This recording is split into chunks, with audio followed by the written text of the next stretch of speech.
नीतीश की फिर से पलटी मारने की तैयारी, मोदी के चाणक्य ने ऐसी चाल चली इस बारी। शाह के एक फोन से बिहार में कैसे मच गया हाहाकार, नीतीश फिर से बिहार में बीजेपी के साथ मिलकर बनाएंगे सरकार। शाह ने एक फोन घुमाया, नीतीश कुमार को पूरा प्लान समझाया, लालू के लाल को चक्कर क्यों आया। शाह और नीतीश कुमार की हुई है बात, बिहार में फिर से बदलने वाले हैं हालात, नीतीश जाएंगे बीजेपी के साथ। ये राजनीति में बड़ी अजीब चीज है, यहाँ ना कोई किसी का दोस्त होता है और न ही किसी का दुश्मन। बस जिसकी जहाँ गोटी फिट हो जाती है वो उसी जगह पर बैठ जाता है। यही काम इस वक्त बीजेपी और जेडीयू के बीच चल रहा है।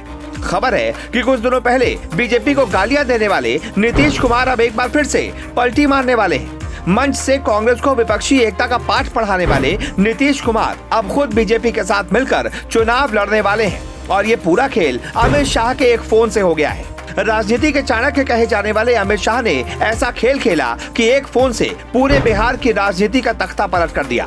जो लालू के लाल नीतीश को चाचा कहकर मुस्कुराते थे, शाह के एक फोन ने उस तेजस्वी की हंसी गायब कर दी है।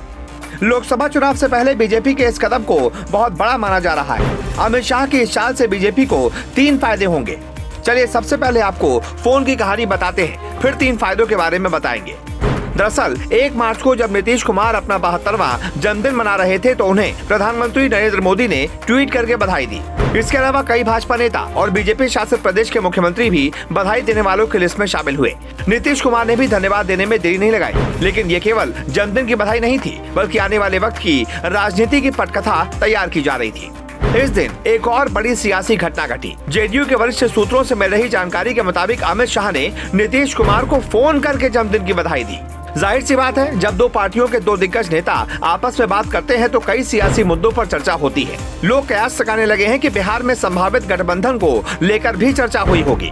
इसी दिन केंद्रीय रक्षा मंत्री राजनाथ सिंह ने भी फोन करके नीतीश कुमार को बधाई और शुभकामनाएं दी।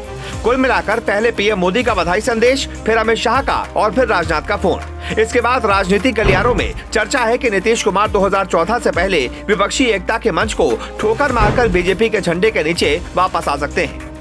अमित शाह का फोन करके बधाई देना एक बड़े सियासी उलटफेर की तरफ इशारा कर रहा है।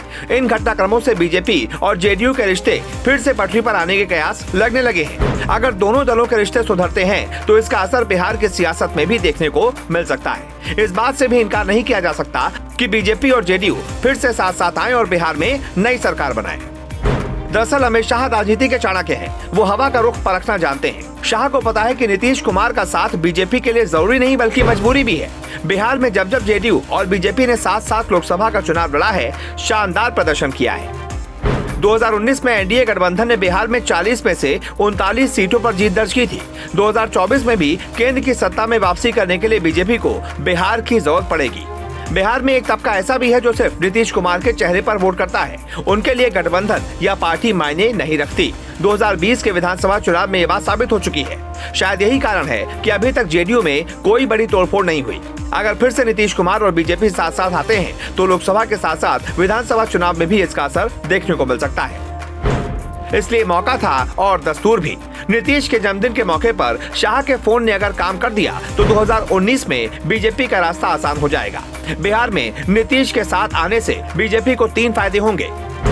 नंबर 1, लोकसभा चुनाव में वोटों के बंटवारा कम होगा। नीतीश अगर बीजेपी के साथ होंगे तो बीजेपी की ताकत दोगुनी हो जाएगी और मेहनत भी कम करनी होगी। नंबर 2, बिहार में बीजेपी के पास अपने दम पर चुनाव जीताने वाला चेहरा नहीं है। ऐसे में नीतीश कुमार के साथ हाथ मिलाकर बीजेपी उनके चेहरे पर वोट हासिल कर सकती है। नंबर 3, बिहार में बीजेपी अगर नीतीश कुमार के साथ चुनाव मैदान में उतरती है तो लोकसभा के साथ साथ विधानसभा चुनावों में भी बीजेपी के लिए फायदेमंद हो सकता है। तो राजनीति के चाणक्य अमित शाह को पता है कि नीतीश कुमार बीजेपी के लिए क्यों जरूरी है। इसी बात का ध्यान रखते हुए शाह ने नीतीश को फोन किया। वैसे अब शाह के फोन का असर नीतीश पर होगा या नहीं, ये तो देखने वाली बात होगी, लेकिन शाह के फोन ने बिहार की सियासत में खलबली जरूर पैदा कर दी है। वैसे आपका इस खबर पर क्या कहना है? क्या आपको लगता है कि नीतीश कुमार अब दोबारा बीजेपी के साथ जाएंगे? कमेंट करके अपनी राय जरूर दें।